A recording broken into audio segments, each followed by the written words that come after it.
The great chamber of the Galactic Council was quiet. Thousands of delegates from hundreds of worlds sat in their seats. They watched the small group of humans walk to the center of the room. The humans looked strange to most of the aliens. They had no scales, no feathers, no extra limbs. They were soft creatures with thin skin and small eyes. Ambassador Chen Wei stood at the podium. She was a woman of 40 years with gray hair and calm eyes. Behind her stood 3 other humans. One was a scientist named Dr. Marcus Webb. Another was a military general named Sarah Torres. The last was a historian named Professor James Okonkwo. The High Chancellor of the Council was a tall being from the Veltari species. He had blue skin and 4 arms. His name was Thelox, and he had led the Council for 200 years. He looked down at the humans with something like pity in his eyes. "We have called this session to discuss the application of humanity to join the Galactic Council," Thelox said. His voice was deep and filled the chamber. "As is tradition, we ask the applying species to share their evolutionary history. This helps us understand who you are and what you might bring to our great union." Ambassador Chen nodded.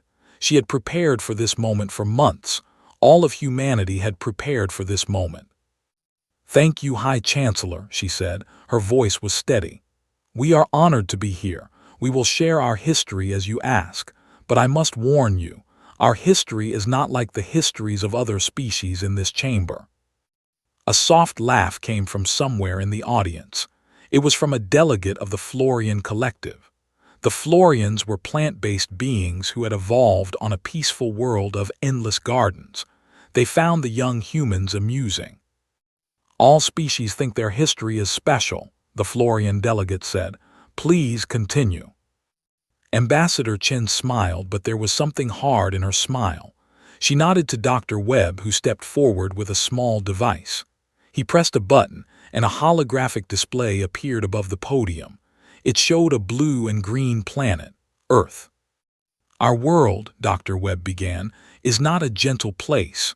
It is a world of violence, a world of death, a world that has tried to kill us from the very beginning." The image changed. It showed Earth millions of years ago. The planet was covered in fire and smoke.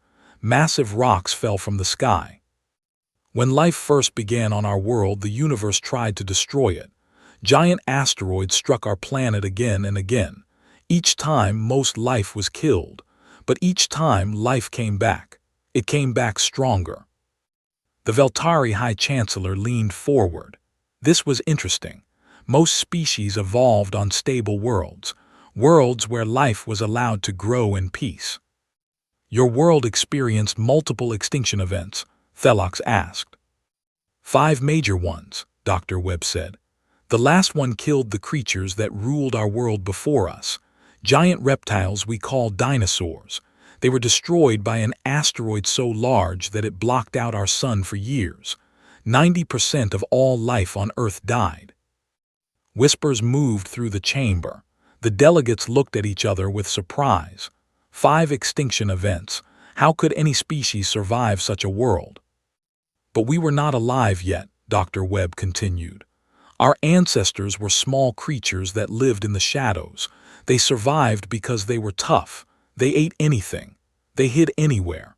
When the giants died, our ancestors crawled out of the darkness and began to grow." The hologram changed again. It showed small, furry creatures in trees. Then it showed those creatures changing, growing, standing up on 2 legs. "Evolution on our world is not gentle," Professor Okonkwo said, stepping forward. "It is a war.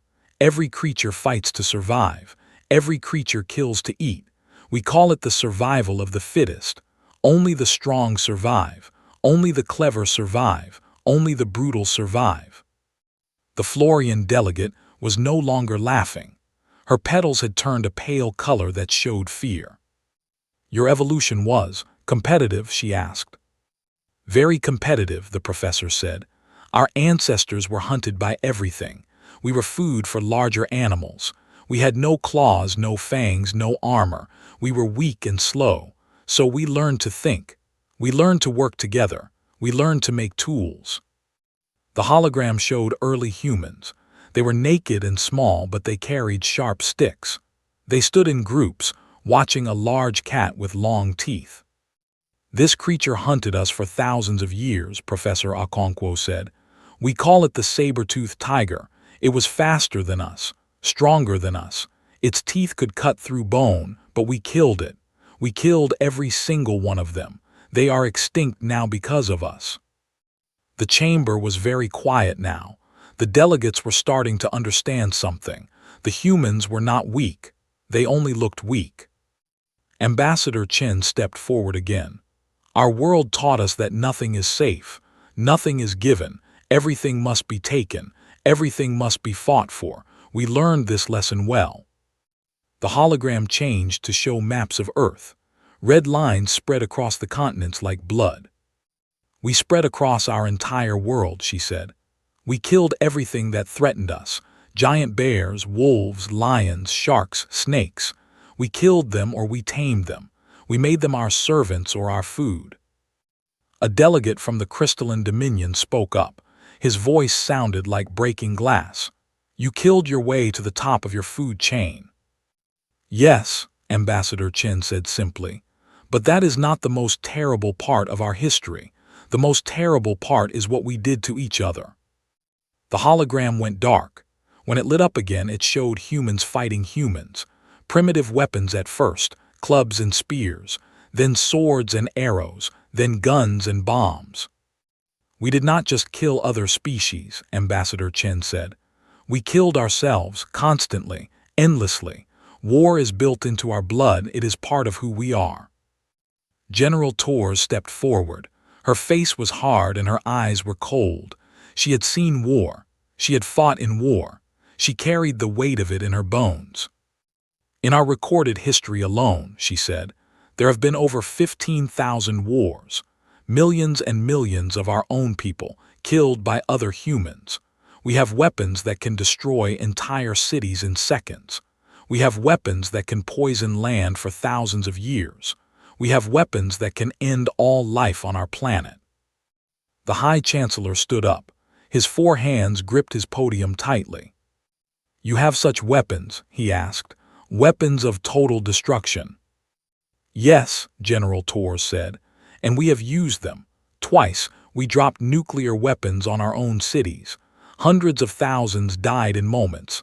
The survivors suffered for generations." The chamber erupted into chaos. Delegates shouted at each other. Some stood up from their seats. Some tried to leave. The Florian delegate had fainted. High Chancellor Thelox called for order. His voice boomed through the chamber, silencing the panic. "Why do you tell us this?" he demanded. "Why do you reveal such terrible things about yourselves? Do you not want to join the council?" Ambassador Chen looked up at him. Her eyes were steady. Her voice was calm. "Because you need to know who we are," she said. "You need to know what we have survived. You need to know what we are capable of, because we are not finished with our story yet. This is only the beginning." The chamber fell silent again. Every eye was on the small group of humans. Every mind was trying to understand these strange, violent, terrifying creatures. And for the first time in 200 years, High Chancellor Thelox felt something he had almost forgotten. He felt afraid. General Torres stood with her hands behind her back. She watched the delegates try to calm themselves. Some were drinking water. Some were talking in hushed voices. Some were staring at the humans with wide, frightened eyes. "Shall I continue?" she asked. High Chancellor Thelox slowly sat back down. He looked tired. He looked old, but he nodded. "Yes," he said. "Continue, we must understand." The hologram above the podium changed again. It showed a timeline of human warfare. The dates and numbers scrolled past too fast to read.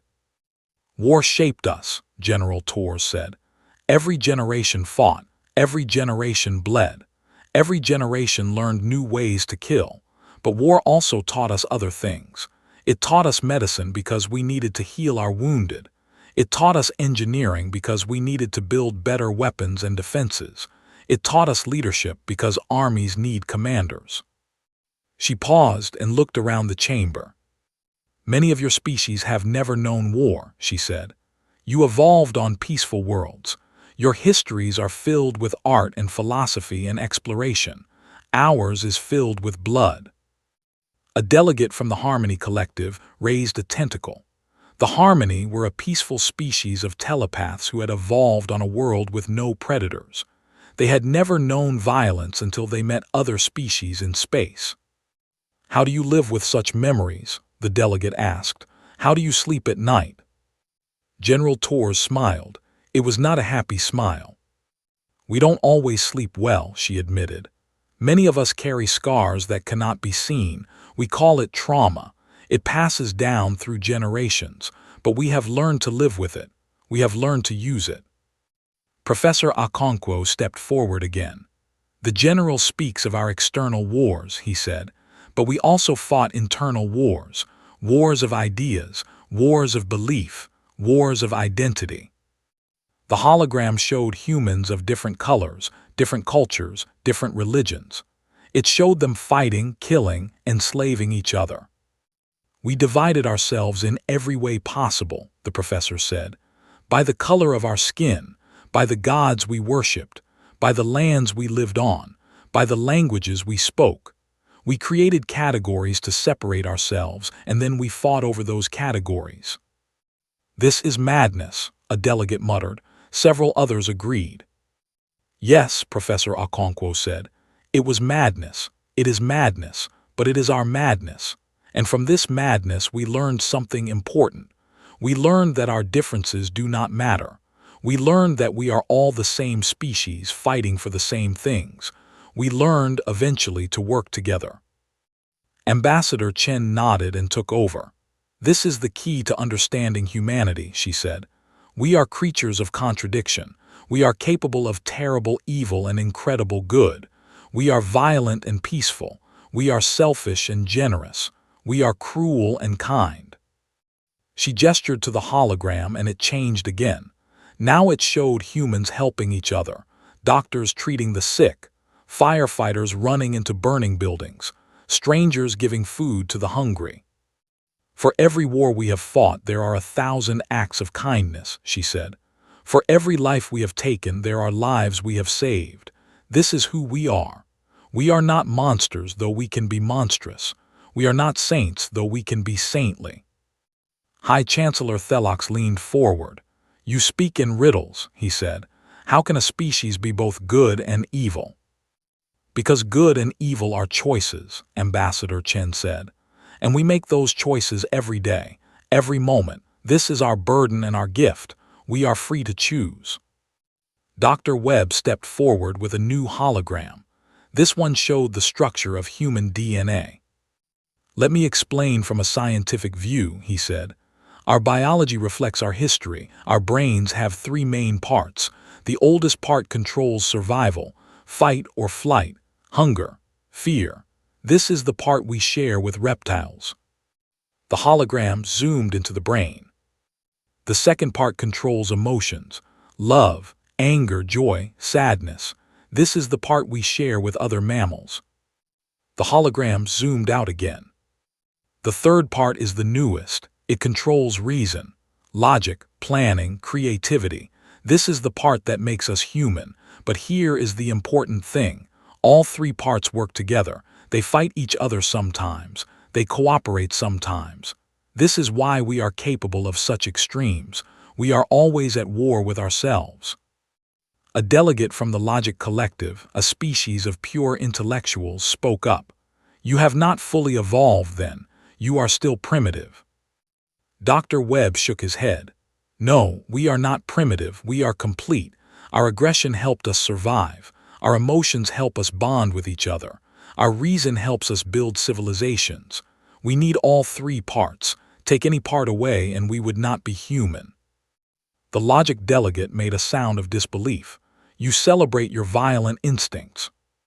We acknowledge them, Dr. Webb said. We understand them and we control them, most of the time. Ambassador Chen stepped to the center of the podium again. This is what we came to tell you, she said. We are not a peaceful species. We never have been. We probably never will be, but we have learned to direct our violence. We have learned to control our worst impulses.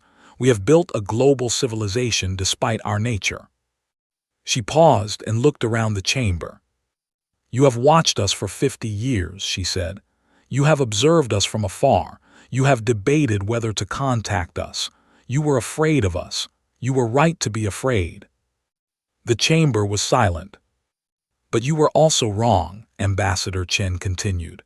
"Because we are not just dangerous. We are useful. We are loyal. We protect our own. And if you let us join your council, we will protect you too." High Chancellor Thelok stood again. "You ask us to trust you, after everything you have told us."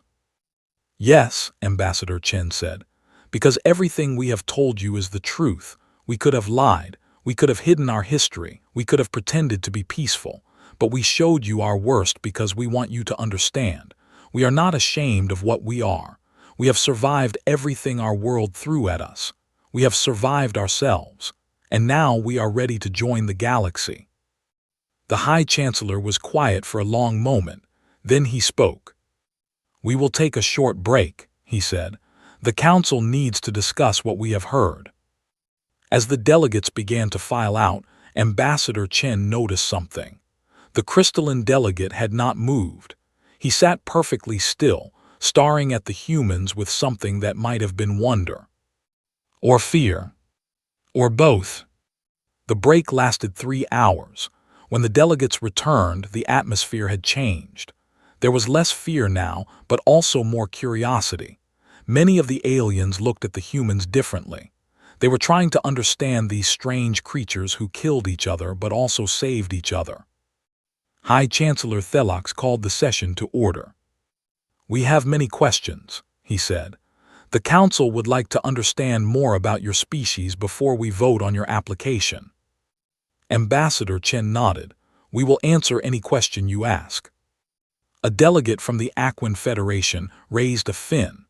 The Aquans were water-dwelling creatures with elegant bodies and gentle dispositions. They had evolved in the peaceful depths of their ocean world. "You mentioned that you tamed other species," the delegate said.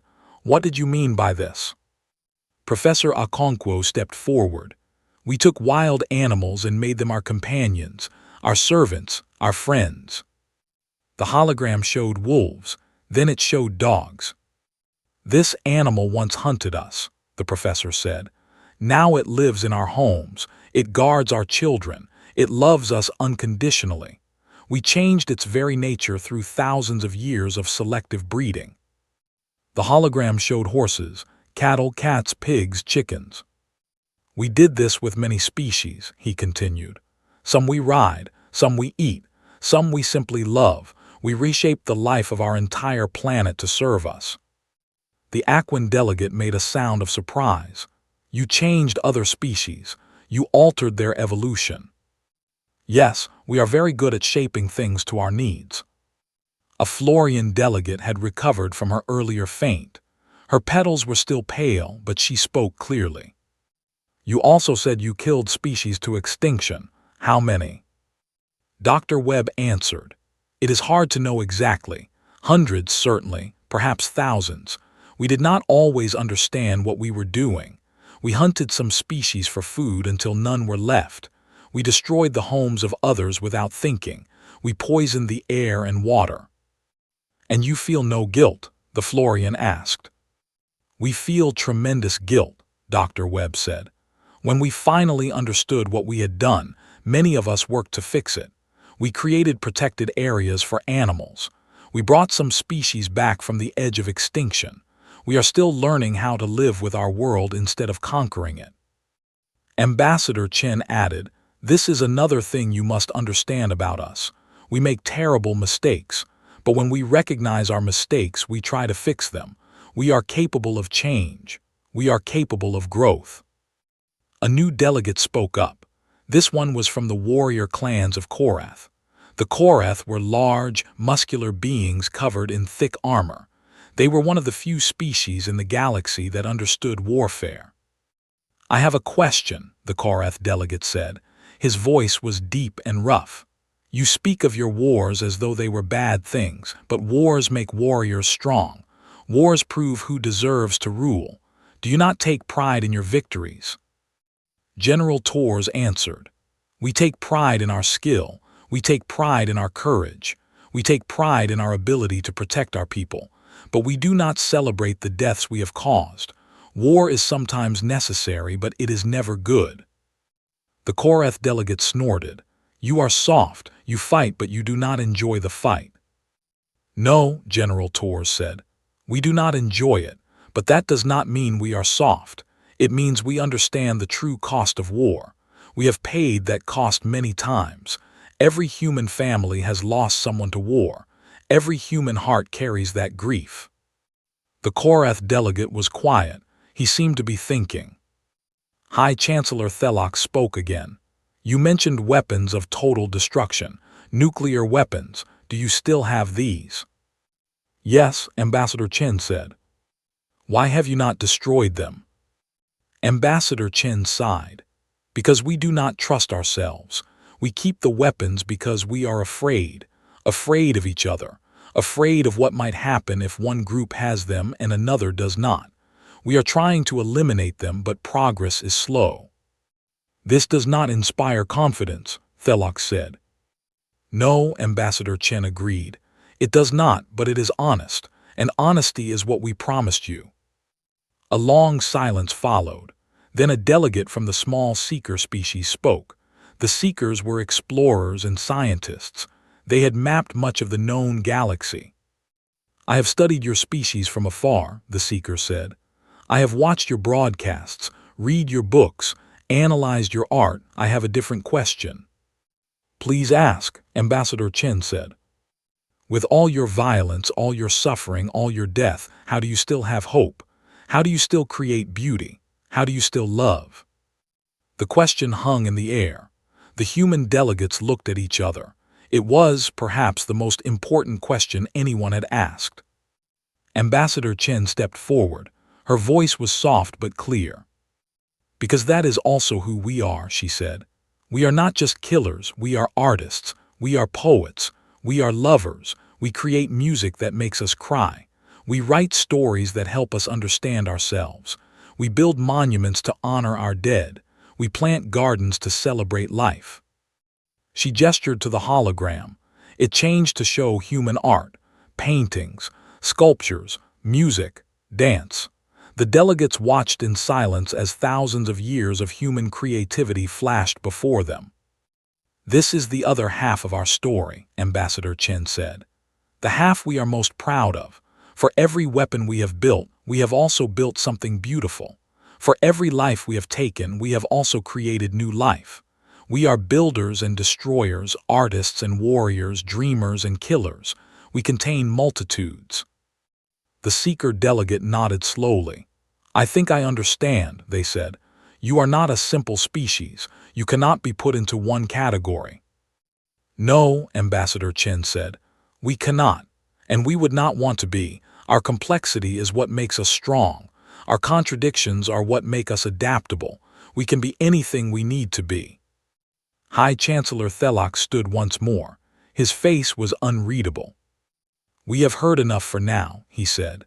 "Tomorrow we will hear the final part of your presentation, and then the council will vote."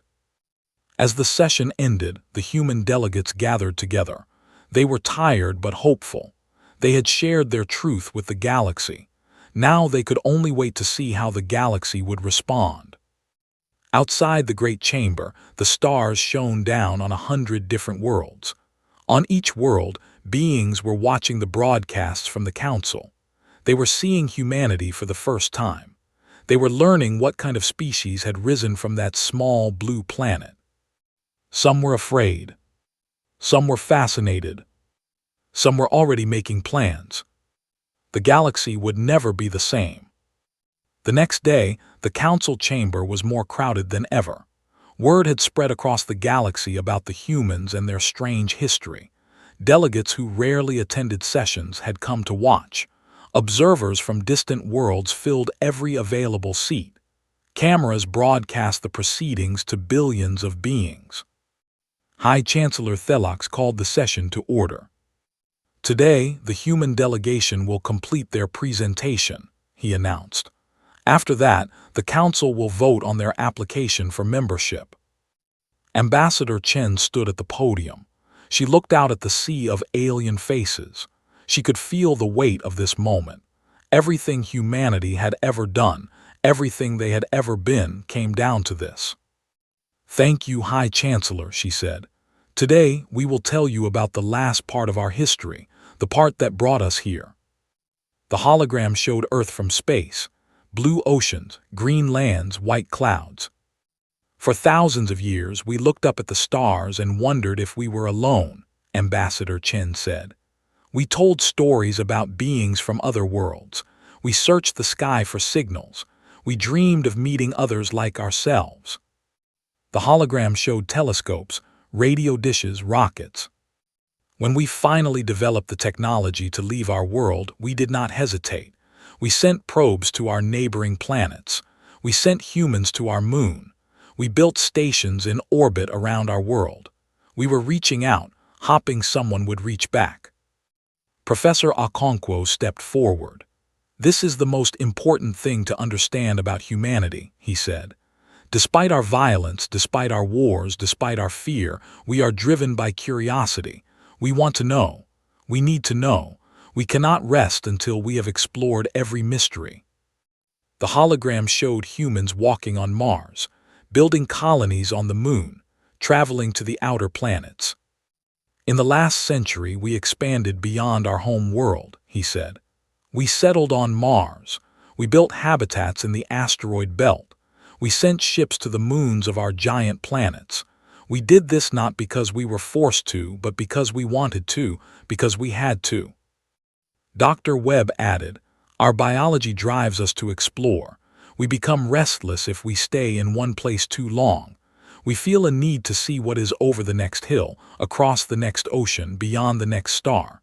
This is built into our genes." The seeker delegate nodded with understanding. "We are similar," they said. "We too feel the call of the unknown." "Then you understand," Dr. Webb said. "When we discovered that we were not alone in the galaxy, we were not afraid. We were excited. We had dreamed of this moment for our entire history." The hologram showed the first contact. 50 years ago, a seeker vessel had entered the solar system. They had watched Earth from a distance, studying the strange, violent species that lived there. Eventually, they made contact. "The seekers were cautious," Ambassador Chen said. "They had seen our wars, our weapons, our destructive nature. They were not sure if they should reveal themselves, but curiosity won in the end. They made contact, and everything changed." She paused and looked around the chamber.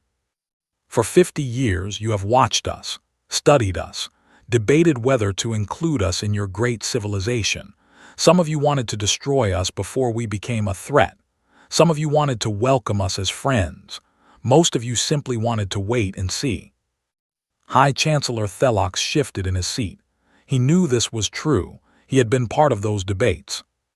"We understood your caution," Ambassador Chen continued. "We would have done the same. Perhaps we would have been even more suspicious. But we also hoped. We hoped that you would see past our violence. We hoped that you would recognize our potential." General Torres stepped forward. Her voice was strong and clear. "In the 50 years since first contact, we have changed," she said. "Not completely. We are still human. We still have our dark impulses, but we have also grown. We have unified our planet in ways we never thought possible. We have ended many of our wars. We have turned our weapons of destruction toward protection." The hologram showed Earth now, a world united under a single government, not perfect, but at peace for the first time in history. "We did this for many reasons," General Torres said. "We did it because we knew the galaxy was watching. We did it because we wanted to prove ourselves worthy. But mostly, we did it because we finally understood that we needed each other. Facing the vast unknown of space, we realized that our differences did not matter. We are all humans. We are all in this together." Ambassador Chen nodded. "This is what we offer the Galactic Council," she said. "Not a peaceful species, not a gentle species, but a loyal species, a determined species, a species that will fight to the death to protect what it loves." She took a deep breath. "You have enemies," she said. "We know this. The void reavers at the edge of the galaxy, the machine consciousness in the dark spaces between stars, the threats you do not speak of in public. You need warriors, you need protectors, you need species who are not afraid of violence." The chamber was completely silent. "We are those species," Ambassador Chen said. "We were born in violence. We were shaped by violence. We understand violence in ways that most of you cannot, but we have also learned to control it, to direct it, to use it only when necessary." She looked directly at High Chancellor Thelox. "Let us protect you," she said. "Let us stand between you and the darkness. Let us use our terrible gift for something good. This is all we ask." The High Chancellor stared at her for a long moment. Then he spoke. "You ask us to trust creatures who have destroyed themselves for thousands of years. You ask us to welcome killers into our homes. You ask us to believe that your violence can be controlled." "Yes," Ambassador Chen said. "That is exactly what we ask." "And what do you want in return?" Ambassador Chen smiled. "We want what we have always wanted. We want to not be alone. We want to be part of something larger than ourselves. We want to explore the galaxy and see its wonders. We want to learn from you and share what we know. We want to be your friends." The Korath delegate stood up. His armor clattered as he moved. "I will speak for my people," he said. "We have known war, we have known violence. We understand these humans in ways that many of you do not. And I say this, they speak the truth. They are dangerous, but they can be trusted. A warrior knows another warrior. These humans are warriors." He sat down. The chamber buzzed with whispered conversations. The Seeker delegate spoke next. "We have watched them the longest. We have studied them the most carefully, and we believe they are ready. They have grown much in 50 years. They will grow more. We support their application." Other delegates began to speak, some in favor, some against. The debate continued for hours. Ambassador Chen and her team answered more questions. They shared more of their history. They tried to address every concern. Finally, as the artificial sun began to set outside the great windows of the chamber, High Chancellor Thelox called for the vote. "All in favor of accepting humanity into the Galactic Council," he said. Lights began to glow across the chamber, green for yes, red for no. The humans watched as the votes came in. Professor Okonkwo counted silently. Dr. Webb held his breath. General Torres stood at attention. Ambassador Chen felt her heart pounding in her chest. The final count was displayed above the podium. 642 in favor, 321 against. Humanity was accepted into the Galactic Council. The chamber erupted in noise. Some delegates cheered, some protested, but the vote was done, the decision was made. High Chancellor Thelox raised his 4 hands for silence. "The Council has spoken," he said. "Humanity is now a member of our great union. May this be the beginning of a long and prosperous partnership." He looked down at the human delegation. "Welcome to the galaxy, humans. We hope we do not regret this decision." Ambassador Chen stepped forward. Tears were in her eyes, but her voice was steady. "You will not regret it," she said. "We swear it, we will make you proud." As the session ended, humans across the solar system celebrated. They danced in the streets of Earth. They sang in the domes of Mars. They shouted with joy in the stations of the asteroid belt. They had done it. They had joined the galaxy. But in the great chamber, as the delegates filed out, some of them looked back at the small group of humans. They remembered everything they had heard. The wars, the weapons, the violence, the extinction events, the nuclear bombs. They remembered and they wondered. What had they just unleashed upon the galaxy? 5 years passed after humanity joined the Galactic Council. At first, many species kept their distance from the violent newcomers. They watched and waited, expecting the humans to revert to their savage ways. But the humans surprised them. Human engineers helped rebuild a colony that had been destroyed by a meteor. Human doctors developed new treatments for diseases that had plagued other species for centuries. Human artists created works that moved audiences across 100 worlds. Human explorers mapped dangerous regions of space that others feared to enter. Slowly, the galaxy began to trust the strange creatures from Earth. But the true test came in the 6th year of humanity's membership. The Void Reavers attacked. They came from the darkness beyond the galaxy's edge. No one knew exactly what they were. Some said they were ancient machines left over from a forgotten war. Some said they were creatures of pure destruction. Some said they were a force of nature, like a hurricane or an earthquake. All anyone knew for certain was that they destroyed everything in their path. The first warning came when 3 colony worlds went silent. When scout ships were sent to investigate, they found nothing. The colonies were gone, not destroyed, gone, as if they had never existed. Then the Reavers attacked a major trade route. 100 ships vanished in a single hour. The few survivors who escaped spoke of dark shapes moving through space, shapes that swallowed light, shapes that could not be stopped. Panic spread across the galaxy. High Chancellor Thelox called an emergency session of the Council. The chamber was filled with fear. Delegates demanded answers. They demanded protection. They demanded someone to blame. It was Ambassador Chen who stood and spoke. "The Reavers are not invincible," she said. "They can be fought, they can be stopped. My people know how." The chamber fell silent. "For 6 years we have been preparing," she continued. "We knew this day would come. We saw the fear in your eyes when you spoke of the Reavers. We understood what it meant. You have powerful technology, but you do not know how to fight. Not really. Not the way we do." General Torres stepped forward. She was older now, gray at the temples, but still strong, still sharp. "Humanity has been studying your defensive capabilities," she said.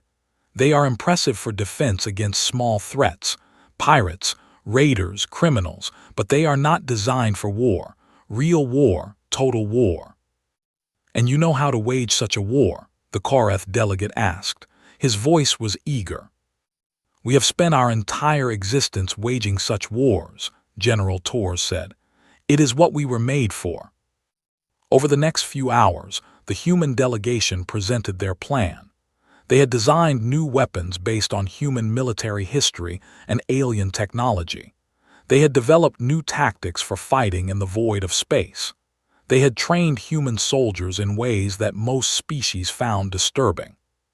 "You will not like everything we propose," Ambassador Chen warned. "Some of it will seem cruel, some of it will seem excessive, but it will work, we guarantee it." High Chancellor Thelox looked at the plans. He saw weapons that could crack planets. He saw tactics that relied on sacrifice and death. He saw a level of violence that made his blood run cold. "This is what you are," he said quietly. "This is what you were hiding." "We were not hiding anything," Ambassador Chen said. "We told you from the beginning what we are. We are killers. We are destroyers. We are the monsters that other monsters fear, but we are also protectors. And right now the galaxy needs protecting." The vote was quick. Humanity was given command of the defense against the Reavers. What followed became known as the Reaver War. It lasted 3 years. It was the bloodiest conflict the galaxy had ever seen. Millions died, worlds burned, but humanity led the fight. Human ships charged into battle while others retreated. Human soldiers held positions that seemed impossible to defend. Human commanders made decisions that cost lives but won victories. They did things that horrified their allies, but those things saved the galaxy. In the final battle, a human fleet faced the heart of the Reaver swarm. They were outnumbered 100 to 1. Every tactical analysis said they would lose. Every prediction said the Reavers would break through and destroy the core worlds of the galaxy. Admiral Marcus Chen, the grandson of the original ambassador, commanded the fleet. He looked at the approaching darkness and smiled. "All ships," he said over the communication system. "This is it. This is what we were born for. Our ancestors survived extinction events. They survived ice ages. They survived each other. We carry their strength. We carry their fire, and today we will not die. Today we win." The battle lasted 12 hours. When it was over, the Reavers were broken. Their swarm scattered. Their darkness faded. They fled back to the void from which they came. Humanity had saved the galaxy. The celebration lasted for months. Every world, every species, every being in the Galactic Council celebrated the victory. And they celebrated the humans who had made it possible. High Chancellor Thelox, who had watched the war with growing amazement, called a special session of the council. When the human delegation entered the chamber, every delegate stood and applauded. The sound was deafening. Thelox raised his hands for silence. "When humanity first came to us," he said, "I was afraid. I looked at your history of violence and saw only danger. I thought accepting you was a mistake we would regret. I was wrong." He stepped down from his podium and walked toward the human delegation. He stopped in front of Admiral Chen, who had been given leave to attend. "You told us you were killers," Thelox said. "You told us you were monsters, but you did not tell us the most important thing." "What is that?" Admiral Chen asked. "You did not tell us that you would become our family." He embraced the admiral. It was an unprecedented act for a High Chancellor. The chamber erupted in cheers. Later, when the celebration had ended and the delegates had gone home, Ambassador Wei Chen sat alone in the human embassy. She was very old now. Her hair was white and her body was frail, but her eyes were still sharp. She had lived long enough to see her people take their place among the stars. Her great-granddaughter, Maya, came to sit beside her. "Was it worth it?" Maya asked. "Everything we went through, everything we suffered, was it worth it to get here?" Ambassador Wei smiled. She looked out the window at the alien sky full of unfamiliar stars. "We are the children of survivors," she said. "Every person who ever lived, every generation that came before us, they all fought and struggled and suffered so that we could exist. So that we could be here in this moment looking at these stars." She took Maya's hand. 5 billion years of evolution, millions of years of human history, wars and plagues and disasters that should have destroyed us, but we survived, we adapted, we grew, and now we are part of something bigger than we ever dreamed. Maya looked out at the stars. "What do you think comes next?" Ambassador Wei laughed softly. "I do not know. That is the beautiful thing about being human. We never know what comes next, but whatever it is, we will face it. We will fight it if we must. We will embrace it if we can.